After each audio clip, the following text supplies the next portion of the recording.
Hello and welcome to the Monday Agenda. Today on the program, we speak about food, the World Food Day, which is coming on the 16th of this month, October 2018. And we're going to focus during this 45 minutes to look onto the issues and the activities that are piling up towards the commemoration of the World Food Day. And we're most privileged today to have three guests with us. We have Fred Kafero, who is the FAO representative in Tanzania. We have Michael Danford, who is the World Food Program representative in Tanzania, and Senior Country Program Officer for East and Southern Africa from IFAD, Tima Juma. Welcome to the program. So the World Food Program 2018, as I mentioned earlier, is coming very close, and there are quite a number of activities. Tanzania is lucky to have the representation of FAO, the representation of WFP, and of course IFAD in the country. And we're most privileged with the great work that you do to ensuring zero hunger, which is in the Millennium Development Goal, but as well the theme for this year.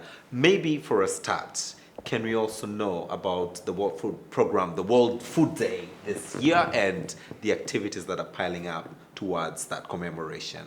It's a day that we put forward to reflect on how we, as the global community, are addressing issues of hunger, food insecurity, and malnutrition. This particular day, the theme is about zero hunger, which in fact is the SDG 2. As we all know, the Sustainable Development Goal number 2 is all about zero hunger.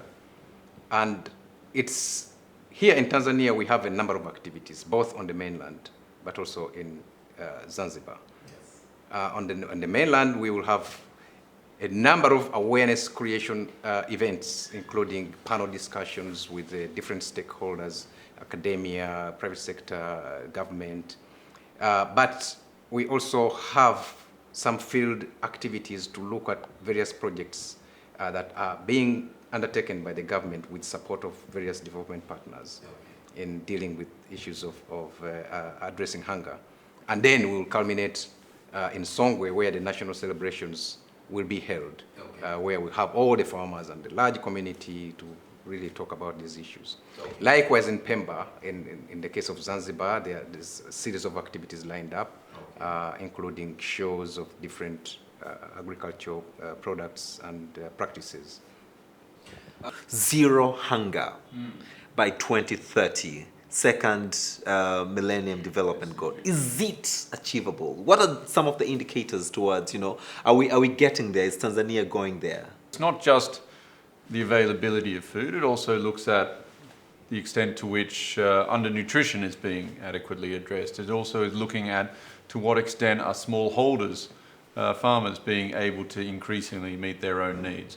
So there's a range. If you start to unpack SDG 2, if you unpack zero hunger, there are a number of different indicators. Overall, progress is being made, but perhaps not as quickly as we would like.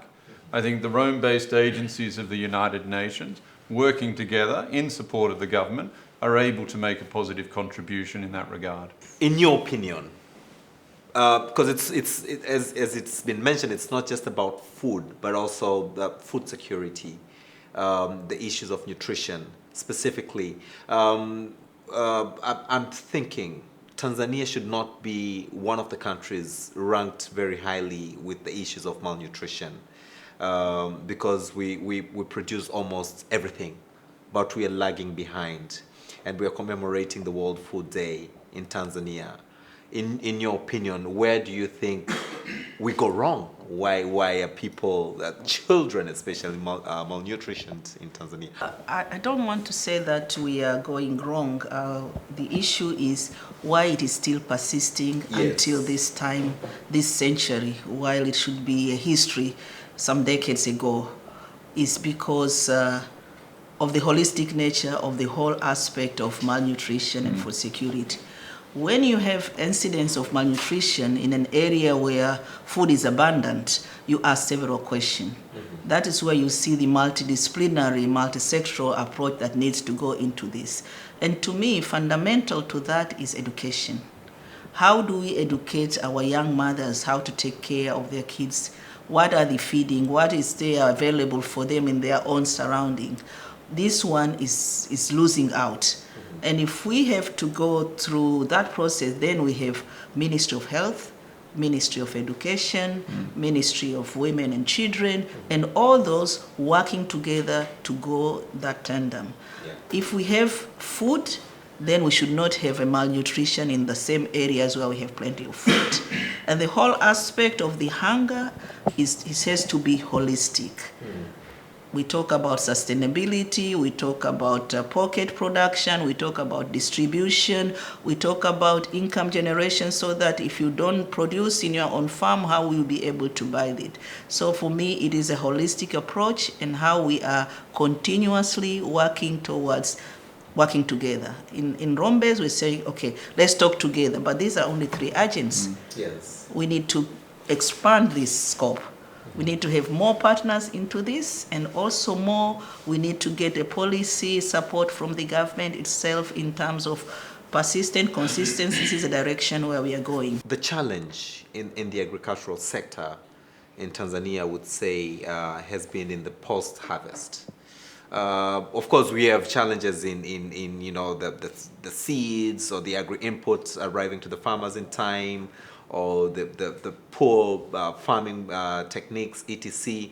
But after all is said and done, the farmer has done all that they could, and that the challenges in the market and the post-harvest. Are we really in a position to say, let's celebrate Food Day in Tanzania, considering we still have challenges in the post-harvest for most farmers in Tanzania? Obvious challenge, and the irritating challenge, is where the food is wasted, not harvested and get destroyed because we don't have a storage facility, harvested and get destroyed because we don't have a good road to transport to the market, no market opportunity. These are the area at this time they should not be concerned. We should not be thinking about them. We should have done something on that.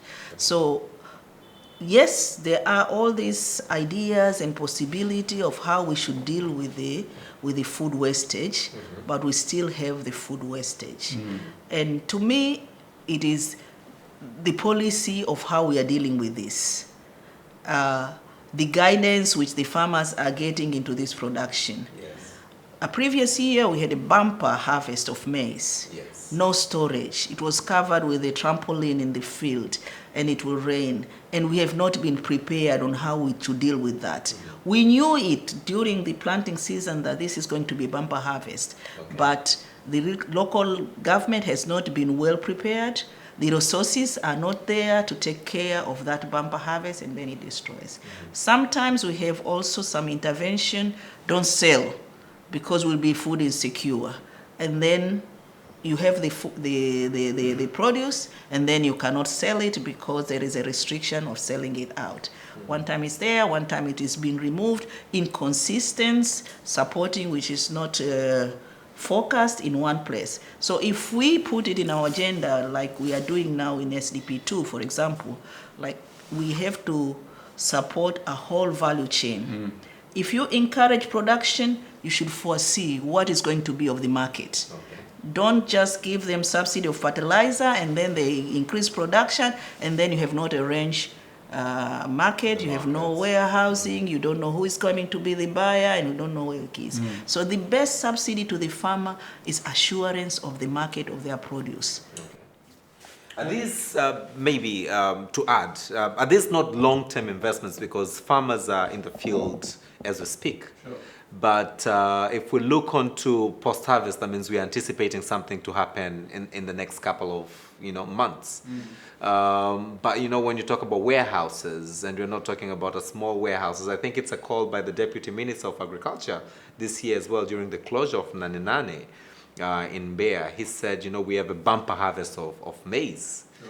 And of course the borders are closed in terms of selling to the neighboring countries. In terms of how sustainable is this? We would really wish to see that, but it's not happening. Sure. I think the point made is a very good one. We need to take a holistic approach. Access to affordable finance, access to quality inputs, access to the types of trainings that the farmers need, including post-harvest, and then most importantly, where is the market? As indicated, it doesn't make sense to encourage people to produce more if there isn't a market at which they can actually sell their crops. In the past, I don't think we had adopted a holistic approach. So I think we're moving in the right direction, but unfortunately it's not going to happen overnight. You know, it would have been great if all these things had been resolved 20 years ago, but they're not. And so there are going to be short-term interventions, medium-term interventions, and long-term. We're excited that the government's now launched the ASDP2. Yes. It gives us a framework to work with and to support.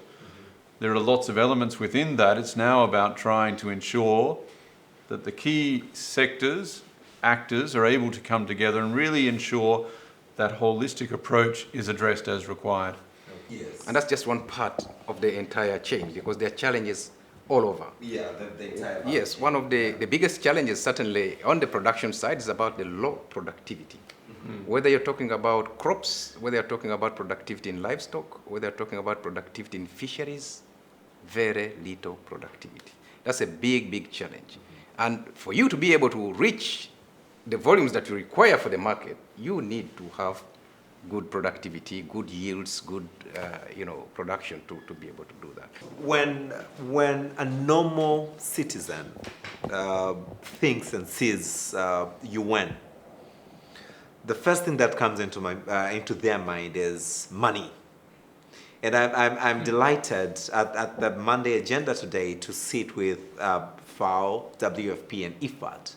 And, with not having that crowdness of money, but I'm thinking the resources that you put in support of agricultural sector development in Tanzania, one and now the second one,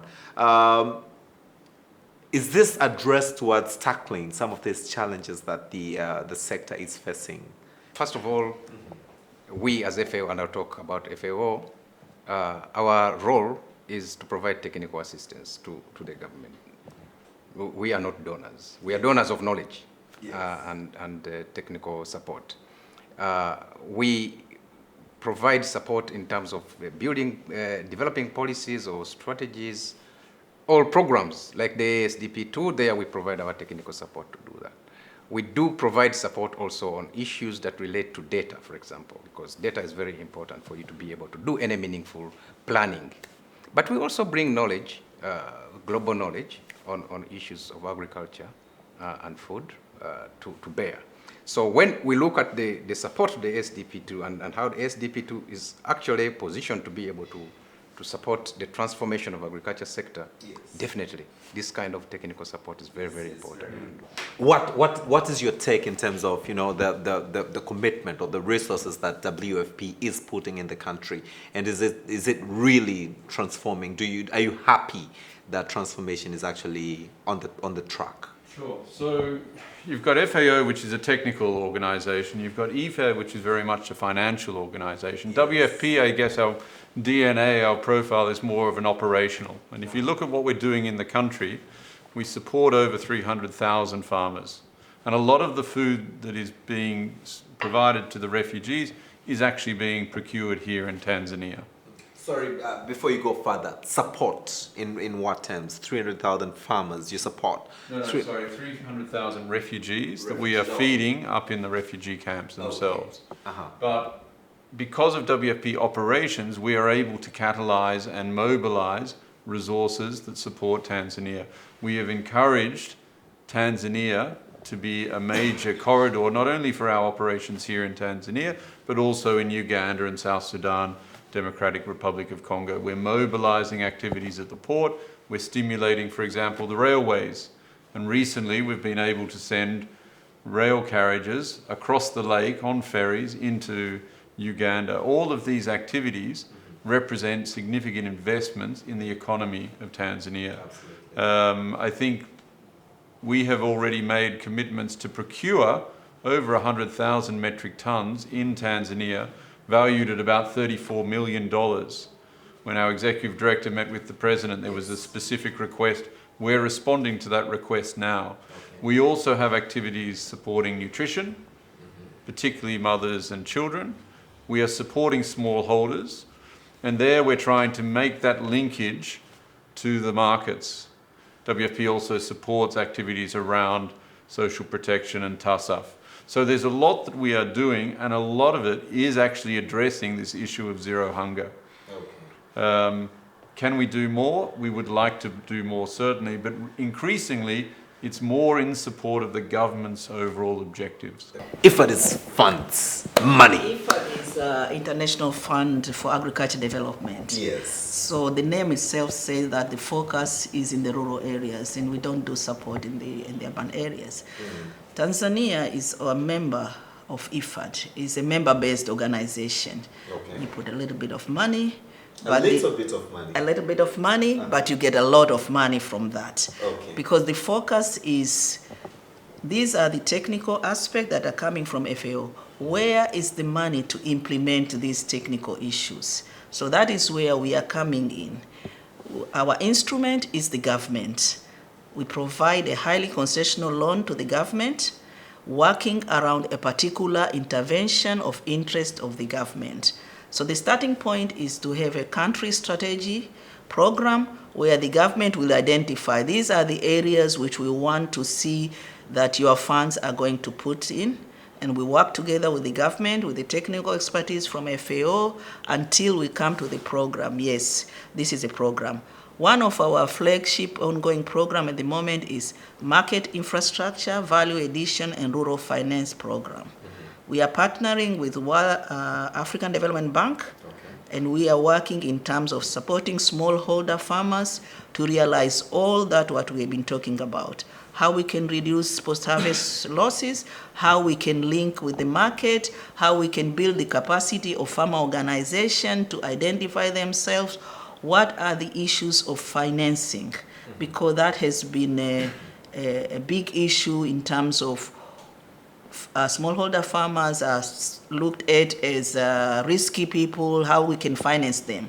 Is only where you build their capacity and they understand what their needs, and then they can be really bankable into it. So within the MIVAF, we combine all that, trying to say that let's have this holistic chain of it. And we are happy for the impact that we are seeing at the moment. For example, the consortiums of maize, the consortium of onions, the consortium of rice that are happening in all over the country, whereby the farmers group are capacitated to be able to discuss with the off-taker and go up to Nairobi to understand what is the market of the onion needs, and then come back to the onion producing part in Arusha, whereby they start now saying, these are the type of the onion we want. Don't put too much rubbish into it, put it in grading, put it out in that one. Then African Development Bank will say, okay, we will build cold storage facilities,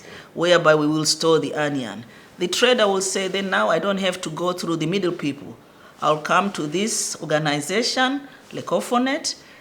I know I need 30 tons. I will come and get my 30 tons. And this is agreed upon, discussed on the condition, but all this needs support to these farmers. Yes. Because the traders in the middle people always is like divide and rule.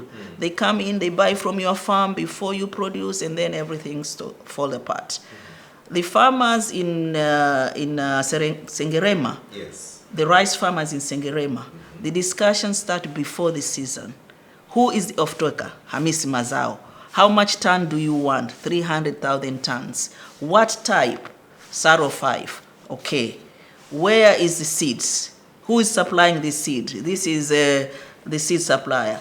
Who is going to give the money to give to Hamis Mazao so that he can advance the money to the farmer to be able to buy the seed, to be able to buy the fertilizer?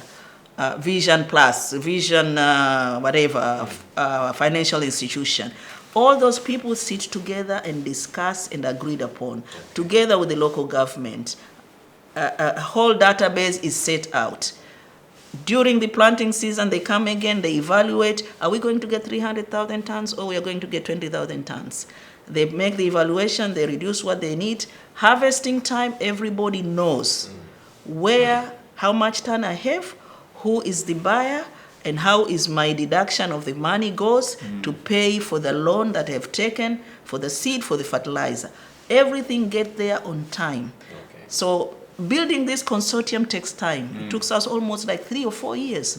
You will think like it's a simple thing, but getting the farmers together to understand that this is your power. If you come together as a farmer organization, empowered, discuss, agree to disagree. Now you'll be very happy to go in the field and you see them challenging.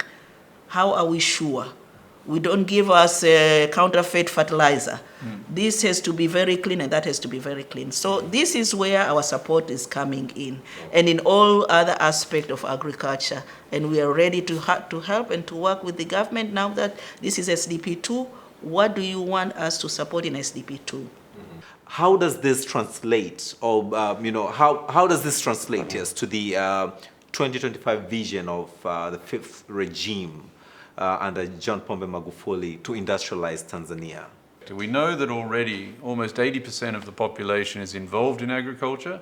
However, it's only contributing about 30% to GDP. So there's a huge disconnect between the potential and the actual. One of the big issues, of course, is where is that value added coming from? Why is it that there isn't sufficient investment? And I think the vision of His Excellency the President, contained within the 5-year plan, is a good one, in that we need to be able to do the value added here in Tanzania rather than sending it abroad and then receiving the refined projects or products. So I think, again, the framework is there, the vision is clear. It's now all of the steps that need to be taken to actually make it happen. We need the investments coming from the private sector. We need to have, the models of engaging with the farmers and showing and helping them, holding their hands to some extent. As Matima said, we're taking farmers to the next level. We're trying to turn the subsistence farmers into commercial farmers. Yeah. There's a lot of work that needs to go into this. It's not something that will happen overnight, but we are optimistic that with the framework, with the plans that are in place, there are opportunities to do it. And again, I think the Rome-based agencies, the United Nations, is very eager to support the government in delivering this vision. The 3 agencies have come together to pioneer the commemoration of the World Food Day. And I commend the great work that you're doing in commemoration, raising awareness, and as you rightly said from the beginning, that the role that you play by fine by large is you're like the backbone of the information. Do you think it's high time for Tanzania now to synergize to address the challenges that farmers of food or nutrition, food security and nutrition in Tanzania are facing? And we need synergies like this towards addressing those issues. And how can we attain that? Okay. No, thank you. I think you've rightly said it. There's need to synergize. I think one of the things that we shouldn't lose sight about is the fact that the commitment for zero hunger actually is a global commitment. All countries have this commitment to have zero hunger by 2030. And then in Africa, where Tanzania actually is a natural member of the African Union, there is also that commitment for zero hunger by 2025. You see? 2025. 2025, okay. Even before the 2030. Okay. That commitment is there. At national level, there is a similar commitment, because when you look at the aspirations of the ASDP2, definitely it's all aiming to ensure zero hunger by those commitments that the country has made, either in the AU or globally. Now, you asked whether that is feasible and whether we see that. I think so. From what we've been saying, there's need definitely to recommit to investing into the agriculture sector. As Matima was talking about, the rural population particularly is where agriculture actually takes place. If you're able to invest there, get all these partnerships that you require, which in fact the ASDP2 in a way is talking about, because ASDP2 is not only about the agriculture ministry, it's also about other relevant ministries who can be able to provide the complementary support in order to move towards zero hunger. So I think, yes, the framework is there. The recommitment is very important. increased investment, whether through private sector or public or other areas. And I think it's possible. We spoke about the approach that you're rendering towards supporting the ASDP2, looking onto the entire value chain. And I would specifically like to focus a little bit more onto the markets. As international organizations, how do you help facilitate information, technology, etc.? Smallholder farmer, as Martin had mentioned, to actually have access to more markets, because there's a lot of motivation, there's a lot of encouragement to farmers to get into farming, youth going to farming because there are no employments, etc. People get into farming, people borrow money. We'll speak about bankability of smallholder farmer, but again the challenges always remain, and the cry for many farmers has always remained the markets. So as international organizations, information, technology, etc., how do we help smallholder farmers actually penetrate markets in East Africa, AU, across Africa? Market is quite actually a challenge to many farmers. Just a couple of days ago, we were talking with small-scale farmers organized under the umbrella of Mivuata, and the biggest challenge that they presented to us was about markets. So it's a genuine challenge, and I think it's not a challenge that can be dealt with by a single stakeholder or entity. It's a collective effort.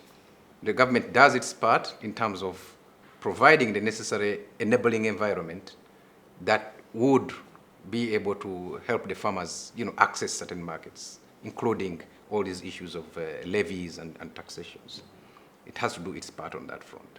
The private sector is a key actor in this area, because the private sector, in terms of the value chain, plays a big role, whether it's in moving, the produce from one part to another, whether in adding value to those products. But the most important thing is definitely addressing all those issues that relate to the quality of the products, how we add value to them, and therefore also the information, the kind of information that is available in terms of where can this be sold, at what price, and all these trends. Now, some of our organizations are already doing a lot of information provision on the kinds of markets for what products globally, whether in Africa or other regions, and at what price, what is the trend. Is this something that you need to watch out for? Maybe don't put a lot of effort on this. FAO does that through its own price index and monitoring. Is it promising to smallholder farmers in Tanzania? It depends very much on which product. Exactly. I think in this country, it's fair to say there's an oversupply of maize. I think there's a too great a investment dependency on the maize, and we're seeing this year that the price has collapsed, and there's a lot of stock and insufficient markets for it. What we would all be encouraging is a greater diversification in the cropping, moving away, looking at alternatives. To what extent can millet and sorghum, which are also more resilient crops, be provided, because there are potentially markets with breweries and others for some of these commodities. I think really the education, and it was something that Matima said early on, we really need to educate farmers, going beyond what they have done for generations and looking for new ways of operating, looking at new crops, new opportunities, and trying to market accordingly. I think that is a gap, and probably help us to address that gap, because I could be wrong or misinformed, but I think agriculture in Tanzania is more traditional rather than research-based. Most people do maize because, my grandfather did maize, my dad did maize, and I'm doing maize. Sure. So the diversification that component is missing. How do we impart this knowledge of crop diversification to farmers in Tanzania? Michael, I'll come to you to look onto the issues of women and children, but that you've mentioned diversification. I think it's a collective effort again. I think there's a key role for the Ministry of Agriculture to play in this. as well as ministries of industry and others. You know, we need to get the information out that this reliance on maize is unhealthy. It's unhealthy from a marketing perspective. It's also unhealthy from a nutritional perspective. Okay. If you look at nutrition rates in this country, some of the worst stunting rates are in actually some of the most productive areas for maize in the south. Yeah. So there's a real disconnect between what is being produced, what is being consumed, and what is being marketed. There are lots of other new crops that are becoming increasingly attractive that could be promoted, but we need to get that message down to the farmers. We need to share the information and knowledge as to what alternatives exist. And I think this is very much a collective effort. Market intelligence here is very, very important, because if you look at, for example, some of the, just last year we had this challenge of farmers in Manyara and those regions who are growing pulses. Yes. You know, they are growing pulses. They have already a market in India, and something happens in India where the farmers in India actually grew a lot of pulses to the extent that they also didn't have a market, so they could not import pulses from Tanzania. So that market intelligence and the realization that there is a big connection globally on all these markets is very important to be able to inform the farmers on what therefore are the options that they have to diversify. Okay. Back to you, women and children. I've selected you particularly because... Before I go to that women and children issue, I just want to emphasize on the whole issue of empowerment, of the capacity development of our smallholder farmers in their farmer organization. Because marketing is volume. And if you don't manage to get a volume which is needed, and you get a volume in the beginning of the season, just halfway, and then you said you run out, you lose that market. So all this needs to be worked out and a lot. The literacy levels of most of our smallholder farmers is still very low. Very low. So they really need a handhold support in getting to do that. And when you talk about the industrialization, I would think that if we have an investor is getting all these subsidies and support and being pampered, open the factory, and we're not doing anything to the smallholder, and then thinking that they will just produce and send it there, that is where we are not connecting very well. Okay. Because if you are producing sugar and you are using Kilombero water to irrigate, and I'm beside here and I'm rain-fed, I will not match your production. Correct. So I need also to be organized in our organizations, get access to facilitation, to get a loan, to put irrigation so that I can match up. And then discuss on you on all issues pertaining the pricing of that sugar. And that is where I can stabilize my market. At the moment, there is a big opportunity in Europe for the marketing of tropical crops.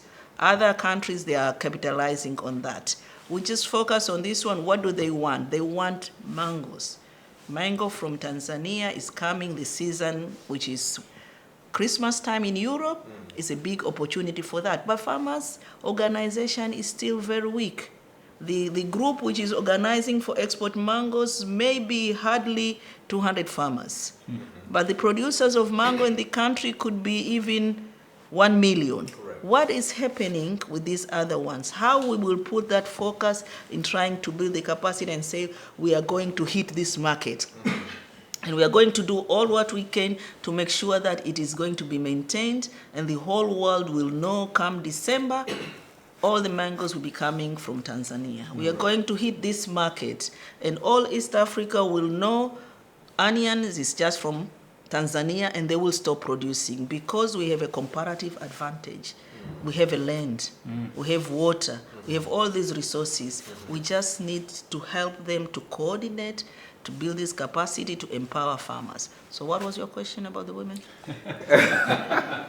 Do you reckon then that is the missing link between, the farmers and the markets? That's the missing link, because that is an expensive part of the investment that is needed. That for me is a social investment.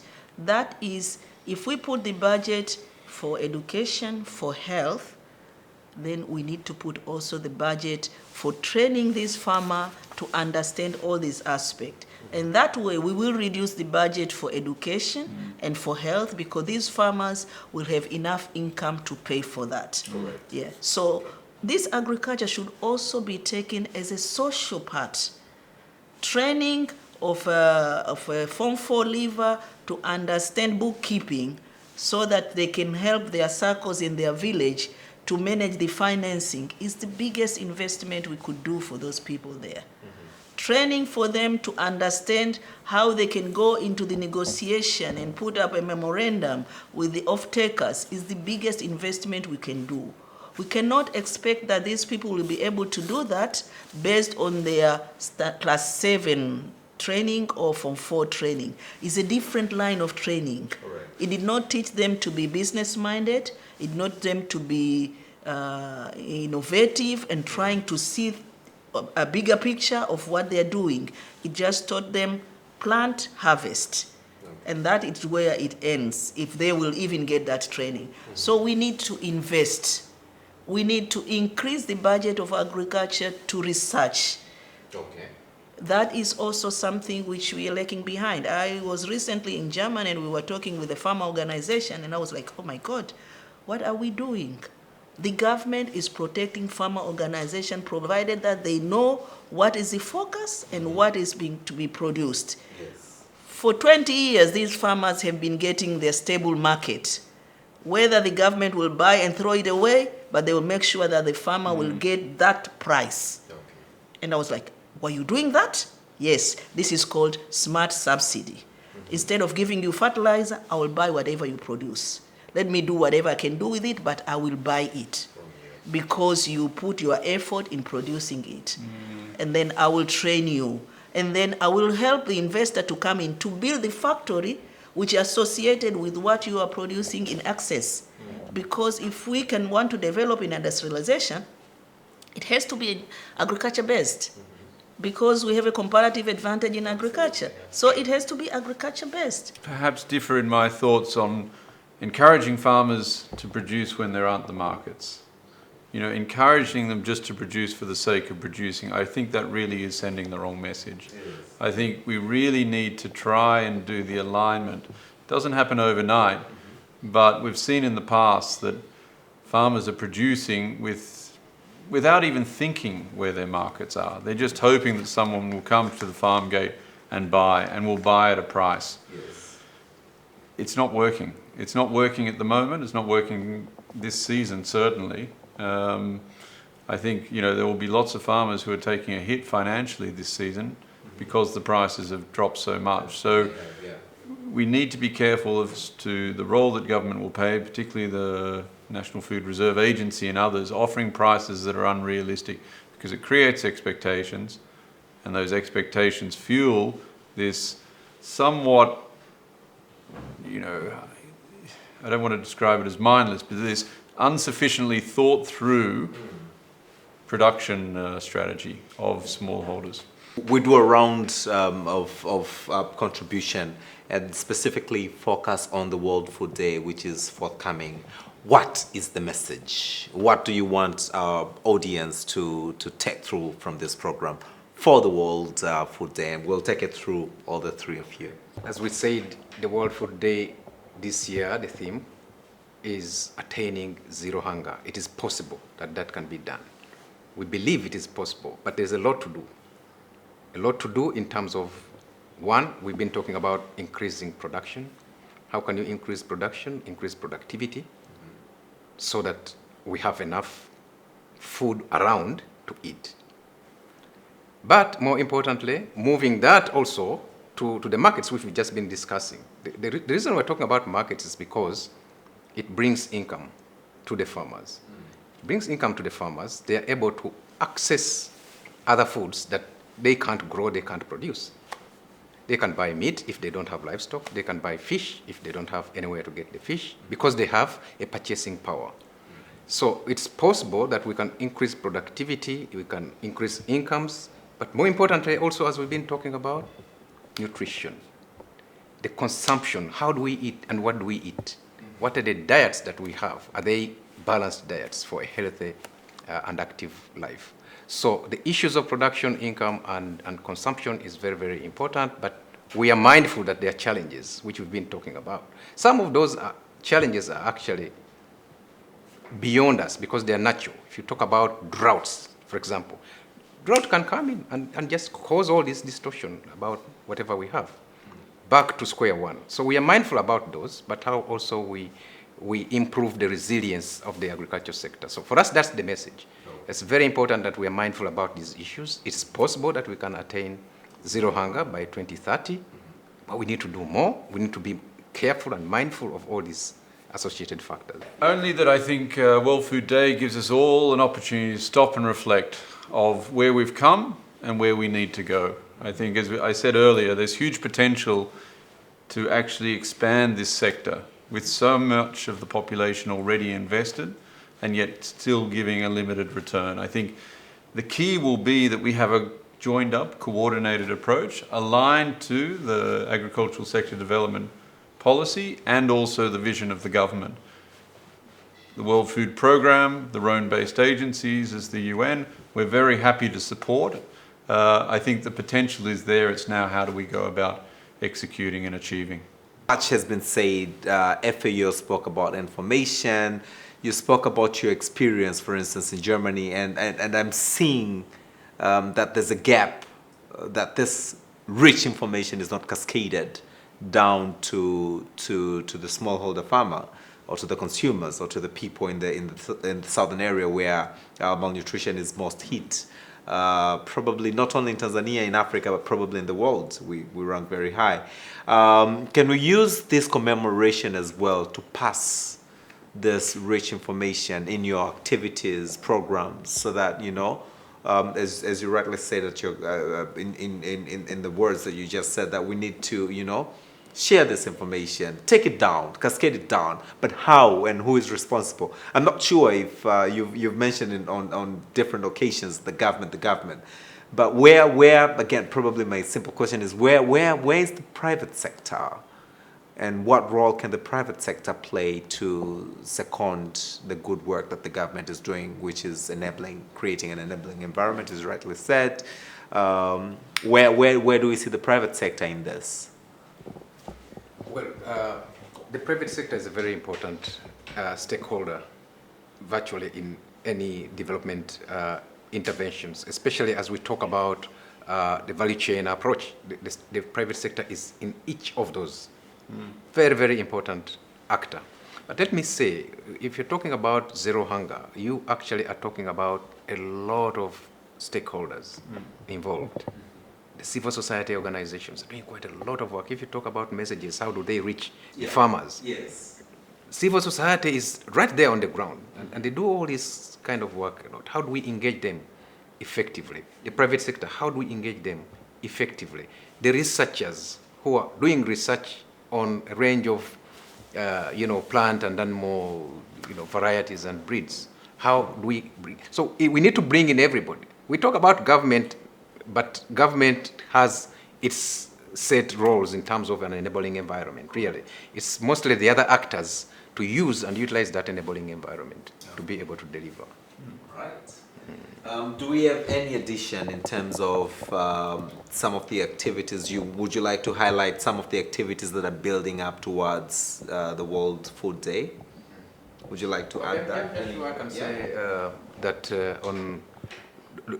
during the course of next week, yes, we will be having a panel discussion at the Sokoine University of Agriculture, okay, where also Honorable Tizeba, the Minister of Agriculture, agreed to participate.